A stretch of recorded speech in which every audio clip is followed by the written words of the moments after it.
Hello students, आज मैं आपको पाइथागोरस प्रमेय की उत्पत्ति किस प्रकार से होती है वो बता रहा हूँ। तो देख लीजिए, यहाँ पर सबसे पहले देखो मैंने यहाँ कथन लिख दिया है कि किसी समकोण त्रिभुज में, यानी जो पाइथागोरस प्रमेय लगती है वो केवल समकोण त्रिभुज में लगती है।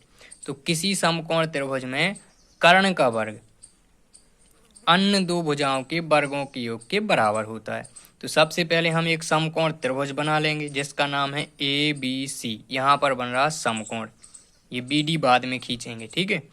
अब इसमें कर्ण क्या है, ए सी। तो ए सी का वर्ग अन्य दो भुजाओं ए बी और बी सी के वर्ग, ए बी का वर्ग प्लस बी सी का वर्ग, दो भुजाओं के वर्गों के योग के बराबर होता है। ये हमें सिद्ध करना है, ठीक है। तो हम लिख लेंगे, दिया गया है कि ए बी सी क्या है, एक समकोण त्रिभुज है और हमें सिद्ध करना है ए सी स्क्वायर बराबर A B square plus B C square, मतलब कर्ण का वर्ग बराबर अन्य दो भुजाओं का वर्ग। अब देखिए उत्पत्ति, में यहाँ सबसे पहले हम क्या करेंगे, बी से सामने वाली भुजा पर लंब डाल देंगे जिसका नाम है बी डी। ये लंब डाला तो हमने दो अन्य त्रिभुज भी पा लिए। देखिए, एक ये बड़ा त्रिभुज था और लंब डालने पर एक ऊपर बन गया त्रिभुज, एक नीचे बन गया, ठीक है। तो हम क्या करेंगे, एक छोटा वाला और एक बड़ा वाला त्रिभुज, फिर दोबारा से एक ये छोटा वाला फिर एक बड़ा वाला त्रिभुज, इन दोनों को समरूप सिद्ध करेंगे। पहले लिया हमने ऊपर वाला त्रिभुज ए बी डी और फिर लिया बड़ा वाला ए बी सी।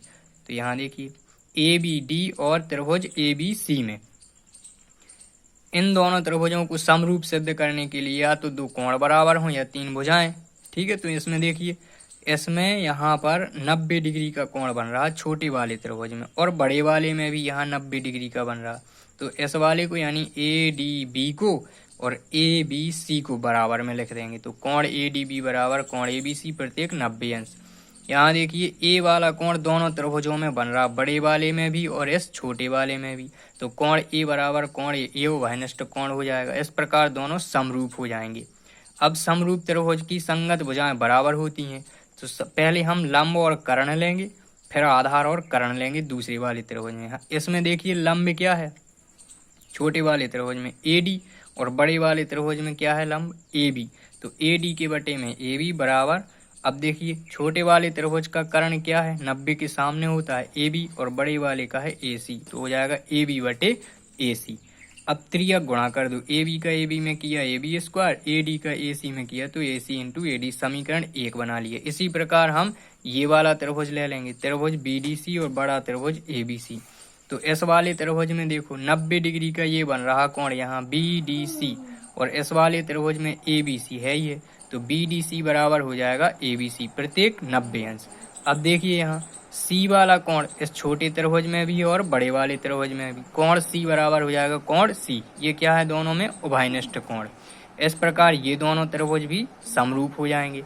अब इनकी संगत भुजाएं देखिए, यहाँ हमने लंब कर्ण लिया था, अब लेंगे आधार और कर्ण।